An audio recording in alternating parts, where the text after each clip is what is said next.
प्रयत्न करतायत. अभ्यासिकाच्या संदर्भात प्रश्न आहे. 83 अभ्यासिका करायला लागलात आपण आणि 1 लाख रुपये ह्याच्यासाठी वायफाय आणि कम्प्युटरसाठी आहेत. तर प्रत्येक ग्रामपंचायतीला ऑप्टिकल फायबरचं कनेक्शन असताना परत वायफाय खरेदी कशासाठी? आणि त्यात जे पुस्तकं खरेदी करणार आहेत, पुस्तकं खरेदी नेमकं कोण करणार आहे? ती ग्रामपंचायत करणार आहे की एकत्रित जिल्हा परिषद करणार आहे? आणि कोणत्या कोणत्या प्रकारची पुस्तकं? नरसिंग साहेब, तुमचा प्रश्नाचा रोग मला कळतो आहे. पहिली गोष्ट म्हणजे पण मी उपाध्यक्ष आणि अध्यक्षामध्ये फरक झालेला आहे ना माझ्या माहिती, हुशार झाले थोडे.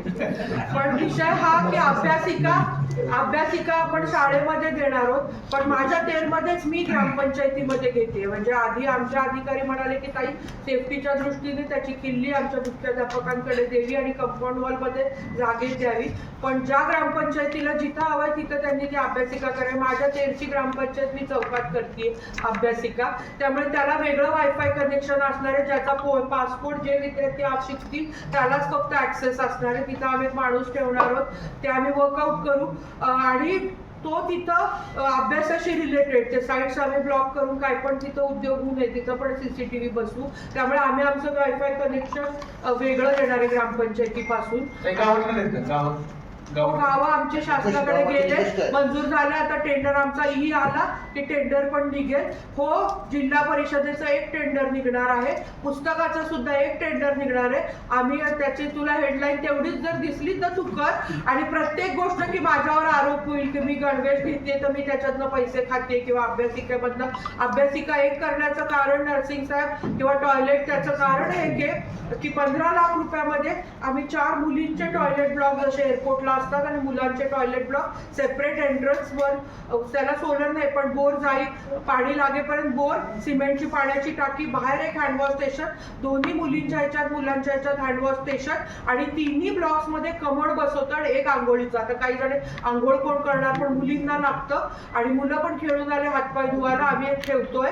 हा ब्लॉक जर एकत्रित कमोड आणले, तुम्ही कोणीही टेंडर घेऊ शकता. आम्ही हा ऑप्शन आमच्या सदस्यांना ओपन ठेवलाय. तुम्ही तालुक्याचं टेंडर करा, तुम्ही गावाचं टेंडर तुमचं करा, काय करायचं ते करा. मला त्या टेंडर मध्ये इंटरेस्ट नाहीये, पण मला ती अभ्यासिका एकसारखी दिसली पाहिजे. आम्ही त्या अभ्यासिकेला नमो अभ्यासिका म्हणून नाव पण दिलेलं आहे.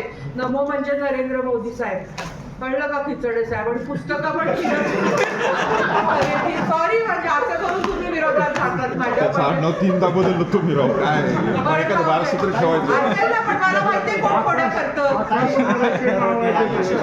नाही मी पुस्तकाचं सांगते ना, पुस्तकाची आमच्या सगळ्या अगदी कलेक्टर साहेबांना पण मी काल म्हटलं यादी तयार होणार आहे. स्पर्धा परीक्षेच्या अंगणवाडी भरती, तलाठी भरती, सगळ्या स्पर्धा परीक्षेच्या आमचे भालके साहेब असतील, सगळ्यांनी मिळून महापारी साहेब, जटेनूर साहेब एक अभ्यास म्हणजे पुस्तकाची बँक केली आहे. आणि मी तुम्हाला तर मी आकडे सांगते की 2 लाखाची पुस्तकं प्लस आमच्याकडे 2 कोटी कितीतरी आहेत. 2 लाख × 83 म्हणजे 1 कोटी 60 लाख म्हणजे जवळजवळ 4 ते 5 कोटी रुपयाची पुस्तक खरेदी जिल्ह्यावरून होणार आहे. आणि त्याच्यामध्ये म्हणजे आम्ही ते सबसिडाईज करू पण हो जिल्ह्यावरच होणार आहे. कारण मला माझ्या प्रत्येक अभ्यासिकेमध्ये ॲग्रोवन पण पाहिजे, शेतकरी मासिक पाहिजे आणि कुठला तरी आरोप व्हायच्या भीतीने, कारण मी पैसे खात नाही त्यामुळे मला कशाची भीती नाही. हो मी खरेदी आमचे करतील.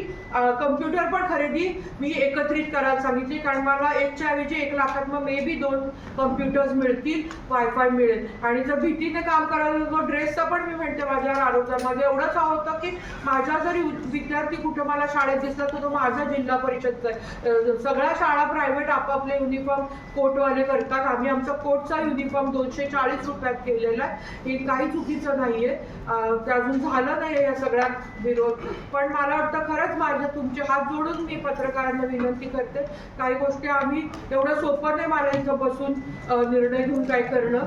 आणि मला पण रात्री गेल्या रडू येतं कधी कधी. पण आपण करताना मीच जर घाबरले तर माझे अधिकारी म्हणतील तुम्हाला आठवतंय मागच्या 4.5 कोटी रुपये व्हाईट बोर्डसाठी मंजूर केले होते पालकमंत्र्यांनी, त्या खाण्याच्या आरोपाखाली ते पैसे कुठे गेले.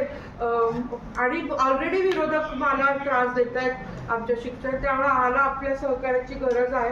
कारण मी काहीतरी चांगलं करते. पुस्तकं तुम्हाला दिसतील ती, आणि त्या पुस्तकावर मागे छापील किंमत असते. आमचं पण बघून घ्या किंमत किती लावले. कशाला कुठेही नाही, आम्ही खातो, आम्हाला खायला खूप जागा आहे.